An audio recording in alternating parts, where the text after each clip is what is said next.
esse agora que foi denunciado essa semana com relação ao programa Segundo Tempo. Por que esses mecanismos não conseguem impedir que isso continue ocorrendo? Olha, Azedo, ocorre o seguinte, em primeiro lugar, não é apenas o governo federal quem aplica os recursos federais. Nós temos no Brasil um modelo de execução das políticas públicas que não é errado, é o certo, tendo em vista a dimensão do país, uma dimensão continental.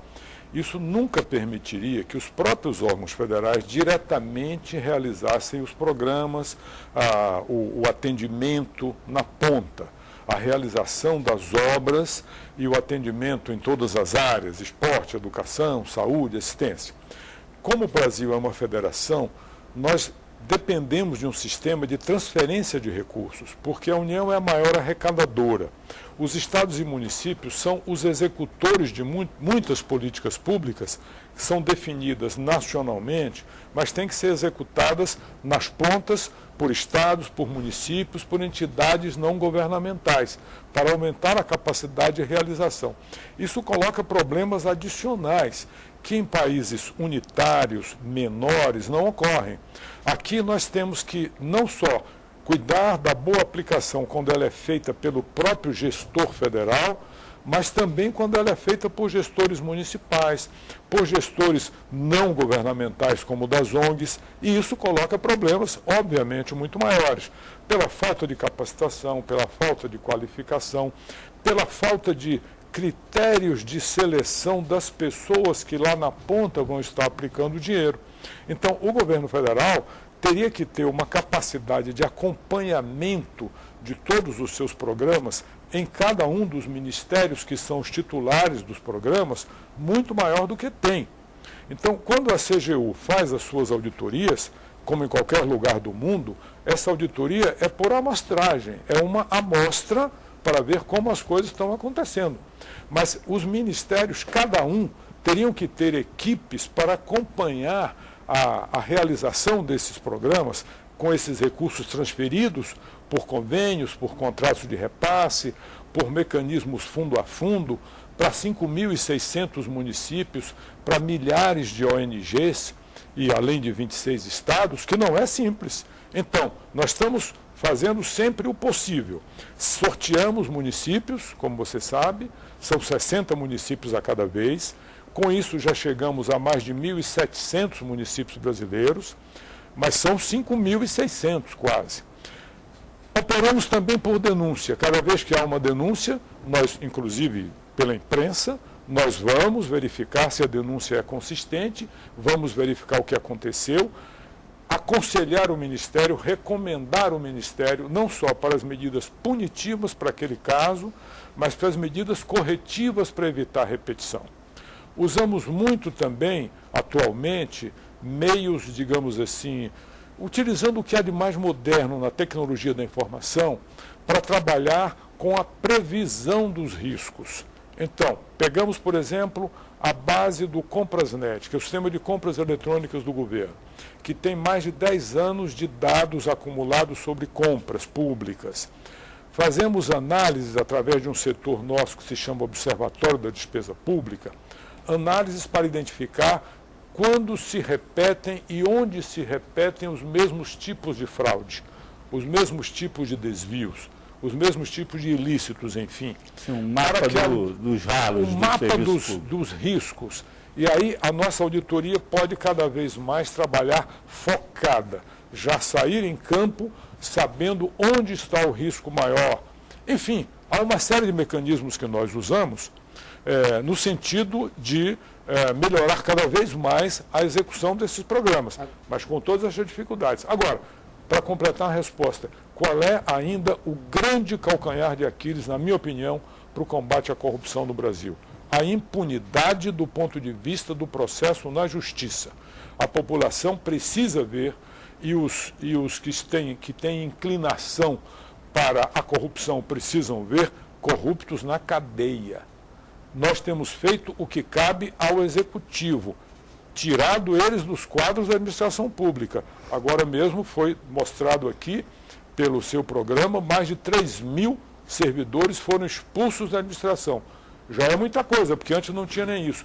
Mas colocar o corrupto na cadeia, que é o principal, ainda falta muito, porque na justiça os processos não andam por força de uma legislação processual que dá um excesso de possibilidade de recurso e de meios protelatórios para o réu. Agora, ministro, dentro do governo, cada ministério, cada órgão tem seu controle interno.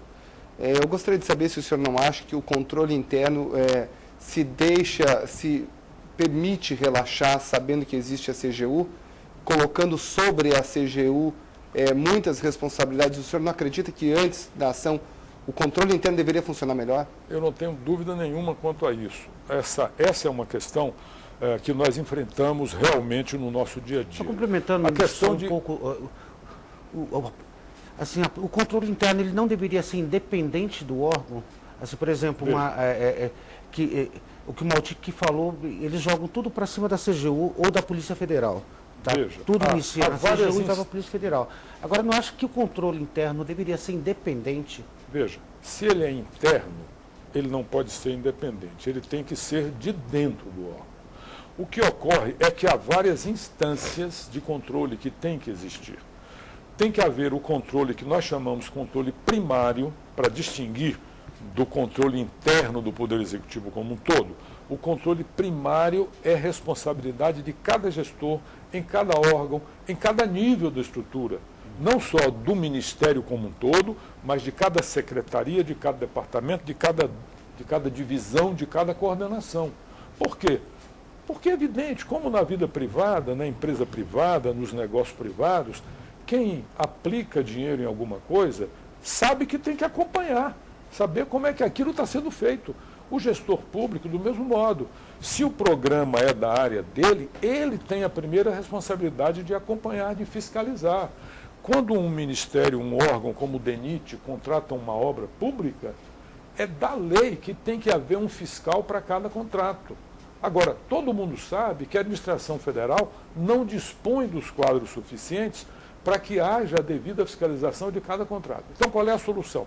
Contratam-se empresas chamadas supervisoras para fiscalizar a outra empresa que está construindo.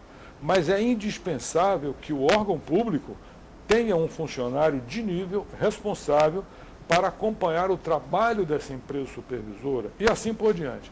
Então, voltando ao núcleo da questão, é importante, sim, convencer cada gestor de que a primeira responsabilidade pelo controle é dele, e não ele imaginar que o assunto é controle, é só responsabilidade da CGU.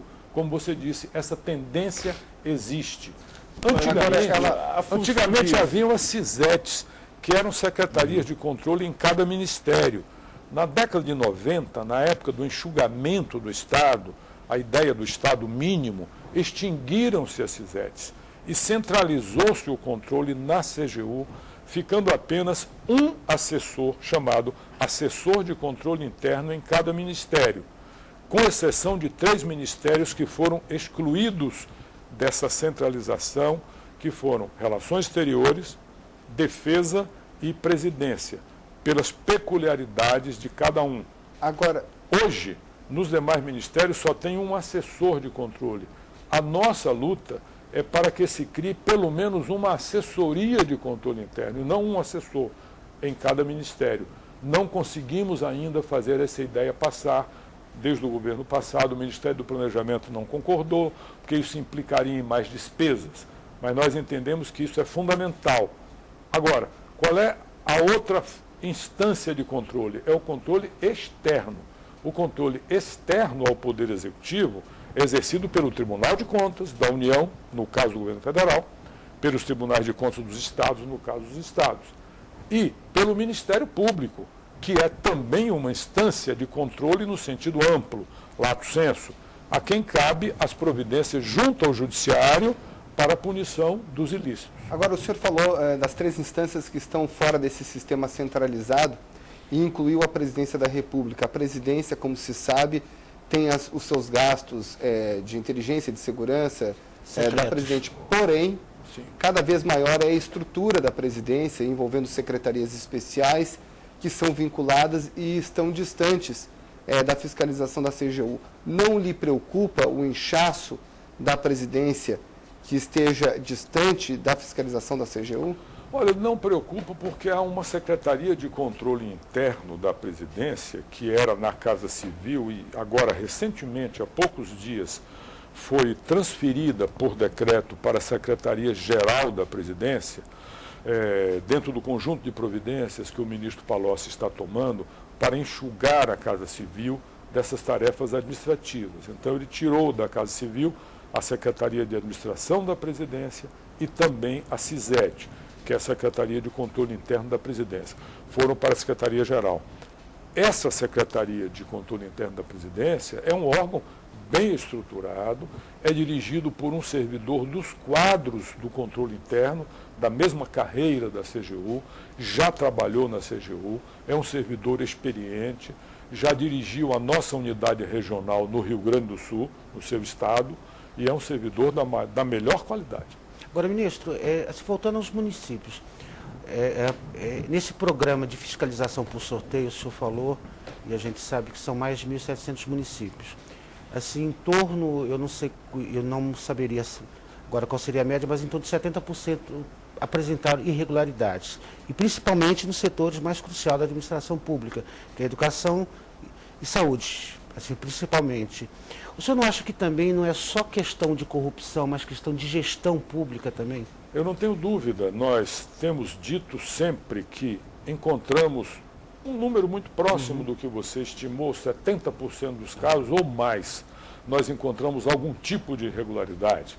Algumas delas podiam ser denominadas de impropriedade, se quiséssemos distinguir aí numa gradação de irregularidade para algo, reservar o termo para coisas mais graves e impropriedade para coisas menos graves.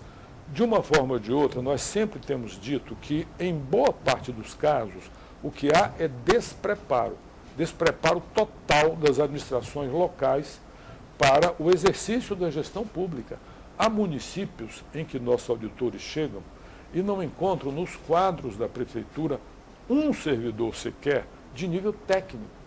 Há municípios onde ninguém dispõe de um exemplar da lei das licitações, a lei 8666. Houve um caso, inclusive, curioso, o exemplar do nosso instrutor, que nós também aproveitamos e damos cursos de treinamento num programa paralelo à fiscalização, que é chamado Fortalecimento da Gestão Local. O exemplar da lei que foi levado pelos nossos instrutores foi roubado, ou melhor, furtado, surrupiado, digamos assim, por um servidor municipal, porque ninguém na prefeitura tinha um exemplar da lei. Eles disseram que só quem conhecia essa lei era o contador. E aí o nosso pessoal perguntou, e onde é que está o contador? Não, ele não mora aqui, ele mora na capital. Ele vem aqui de 6 em 6 meses para juntar os documentos e arrumar as contas da prefeitura. Então você veja o nível de carência que a gente encontra. Por isso mesmo, ao lado do programa de fiscalização, cujos resultados muitas vezes são recomendações de caráter punitivo que nós fazemos, tomada de contas especiais para a devolução do recurso, encaminhamento ao Tribunal de Contas, e se há indícios de ilícitos mais graves, Polícia Federal e Ministério Público. E daí resultam grandes operações da polícia, inclusive. Paralelo a isso, para os casos em que o problema é falta de qualificação, lançamos 2 programas. Um, fortalecimento da gestão local, onde a cada vez que sorteamos 60 municípios para serem auditados, sorteamos 10 para receberem programa de qualificação. Distribuímos pequenas bibliotecas com acervo legislativo mínimo em direito administrativo, em contratos, em licitações. Damos cursos à distância também, pela internet, por teleconferência. E fazemos um outro programa chamado Olho Vivo no Dinheiro Público, que é para sensibilizar a população, inclusive os integrantes dos conselhos de controle locais. Você sabe que cada programa federal tem um conselho, Conselho da Merenda, Conselho da Bolsa Família, Conselho da Saúde, Conselho da Assistência. Só que em muitos lugares esses conselhos não funcionam. Eram cooptados pelo prefeito, pelas lideranças políticas locais, eram compostos por pessoas da própria administração local ou da família dos dirigentes. Então nós estamos trabalhando com esses conselhos também e no programa Olho Vivo no Dinheiro Público, distribuindo cartilhas, orientações, para que eles aprendam também sobre a aplicação de recursos públicos federais, sobre contratos, sobre orçamento, e se equipem para fiscalizar melhor.